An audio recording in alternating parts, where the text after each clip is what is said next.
atau waktu tinggal di pelabuhan adalah salah satu parameter kritis dalam rantai pasok global. Menurunkan dwelling time dapat meningkatkan efisiensi logistik secara keseluruhan.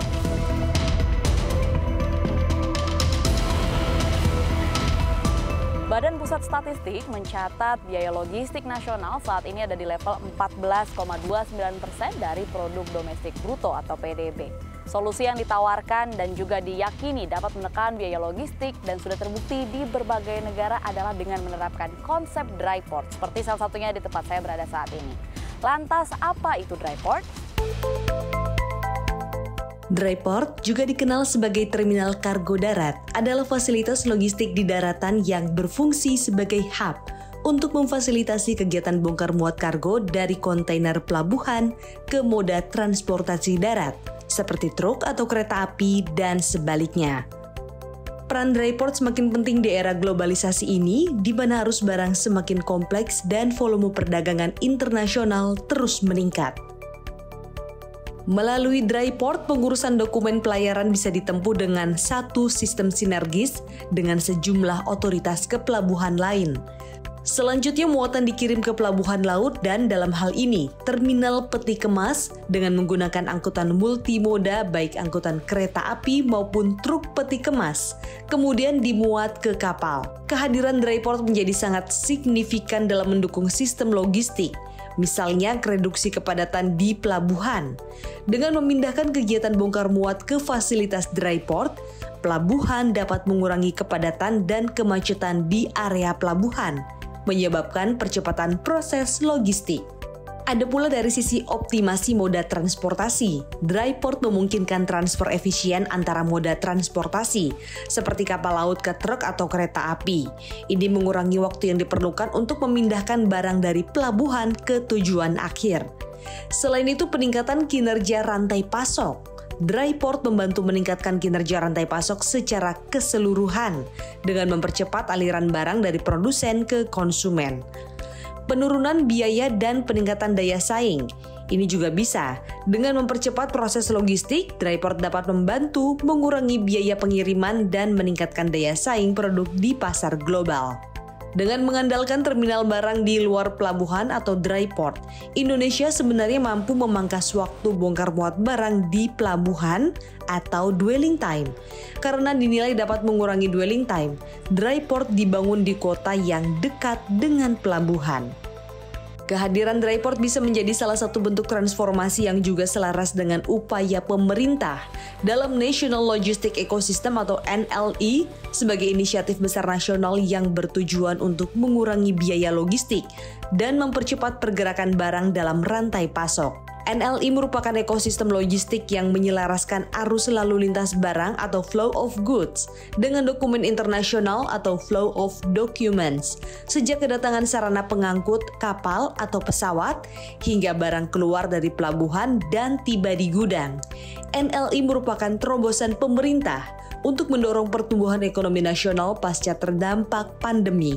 Sistem logistik ini berorientasi pada kerjasama antar instansi pemerintah dan swasta melalui pertukaran data, simplifikasi proses, penghapusan repetisi dan duplikasi, serta didukung oleh sistem teknologi informasi berupa platform digital yang mencakup seluruh proses logistik terkait dan menghubungkan sistem-sistem logistik yang telah ada. Meskipun dry port memiliki manfaat yang signifikan, implementasinya tidak lepas dari tantangan. Infrastruktur yang memadai, peraturan yang mendukung, dan koordinasi antara pemerintah, operator dry port, dan pihak swasta adalah kunci keberhasilan. Langkah ke depan melibatkan investasi dalam pengembangan infrastruktur dry port, penggunaan teknologi informasi untuk meningkatkan visibilitas dan koordinasi, serta kerjasama antara negara-negara untuk memfasilitasi arus barang lintas batas. Kalau konsep pelabuhan yang kita ketahui biasanya dekat dengan laut, konsep dry port atau pelabuhan daratan sejatinya merupakan pelabuhan yang berada di daratan jauh dari laut yang fungsinya layaknya seperti pelabuhan laut pada umumnya. Nah, dari perspektif logistik sendiri, kegiatan utama dari dry port ini antara lain misalnya konsolidasi muatan, kemudian penumpukan dan juga penyimpanan atau pergudangan, serta dokumentasi muatan. Beberapa negara maju telah berhasil mengimplementasikan dry port dengan sukses yang secara signifikan mengurangi dwelling time di pelabuhan mereka. Sebagai contoh, Jepang memiliki jaringan dry port yang efisien dan terintegrasi dengan baik. Dry port membantu mempercepat distribusi barang di dalam negeri dan meningkatkan konektivitas antara pelabuhan dan pusat-pusat produksi. Di Amerika Serikat, dry port juga memainkan peran penting dalam meningkatkan efisiensi rantai pasok. Fasilitas seperti Chicago Logistics Center di Illinois menghubungkan pelabuhan-pelabuhan utama dengan wilayah-wilayah produsen, mempercepat distribusi ke seantero negeri. Penerapan dry port juga menjadi tren di banyak negara berkembang. Misalnya di India, Adani Logistics telah membangun dry port di Kila Raipur yang terhubung dengan pelabuhan Mundra di Gujarat. Ini membantu mengurangi dwelling time dengan menyediakan fasilitas untuk menggabungkan dan memindahkan muatan dengan lebih efisien. Di Kenya, Nairobi Inland Container Depot atau ICD adalah contoh dry port yang sukses. ICD ini terhubung dengan pelabuhan Mombasa dan memiliki peran penting dalam mengurangi waktu penanganan kontainer di pelabuhan, meningkatkan kecepatan distribusi barang di dalam negeri.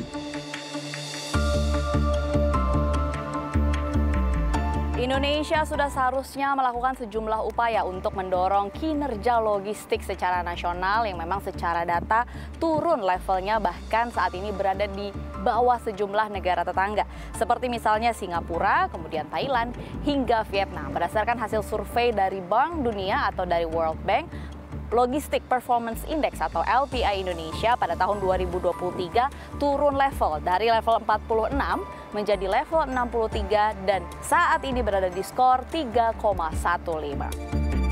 Perlu banyak pekerjaan rumah yang harus dibenahi, termasuk salah satunya adalah upaya-upaya untuk menggandeng kerjasama antar pemerintah dan juga swasta untuk menghadirkan investasi yang tentu saja akan menjadi sentimen baik bagi sistem logistik di Indonesia. Dari Jawa Barat, Tim Liputan CNBC Indonesia.